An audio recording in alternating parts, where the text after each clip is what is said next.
Partir à l'étranger, c'est l'occasion de se réaliser. Il y a 20 ans, Pascal Dupuis est parti s'installer en Norvège, son diplôme de pâtissier en poche. J'ai rencontré une Norvégienne, donc je suis tombé amoureux.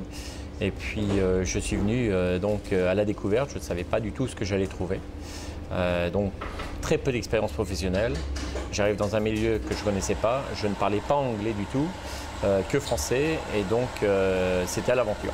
Après 6 ans d'expérience en tant que salarié, il a créé sa propre entreprise. Aujourd'hui, l'affaire marche très bien, elle compte 5 boutiques, 70 salariés, dont de nombreux Français. On a chez nous environ une douzaine de Français. Les boulangers et les pâtissiers, ce sont des gens qui ont fait venir.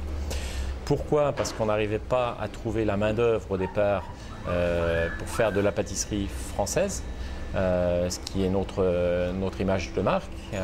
Et donc on a toujours fait venir des pâtissiers français. Pour tenter l'aventure sans prendre de risques, il vaut mieux partir travailler avec un contrat en poche. Pour trouver un emploi depuis la France, il existe de nombreuses pistes que les recruteurs commencent à bien connaître. On envoie des demandes à l'ANPE International qui nous aide à chaque fois à nous envoyer des demandes de jeunes qui ont envie de partir à l'étranger.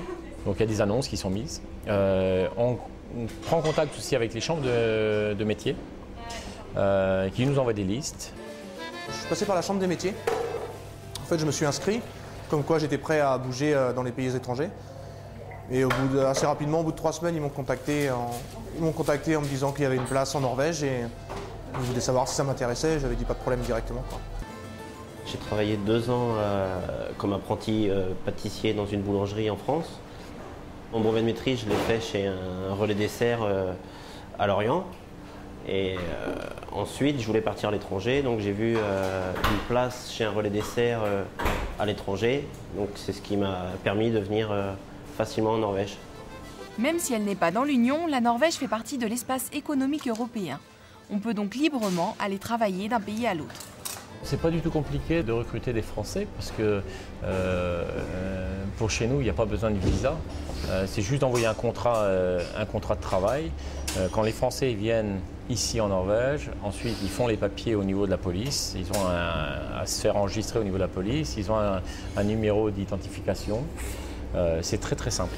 Pourtant prêts à tout quitter pour venir travailler en Norvège, ces jeunes Français ont souvent la même crainte, ne pas réussir à se faire comprendre.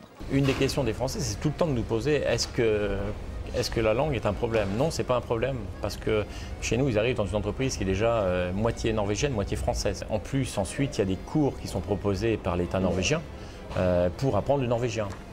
Après quelques années passées en Norvège, Michael et Nicolas ont trouvé là-bas le mode de vie qui leur correspond. S'il y a des jeunes qui veulent venir travailler à l'étranger, surtout, il ne faut pas hésiter. C'est super, ça permet d'ouvrir des horizons, je pense, et de s'ouvrir sur l'Europe, parce que je pense que maintenant, c'est l'avenir.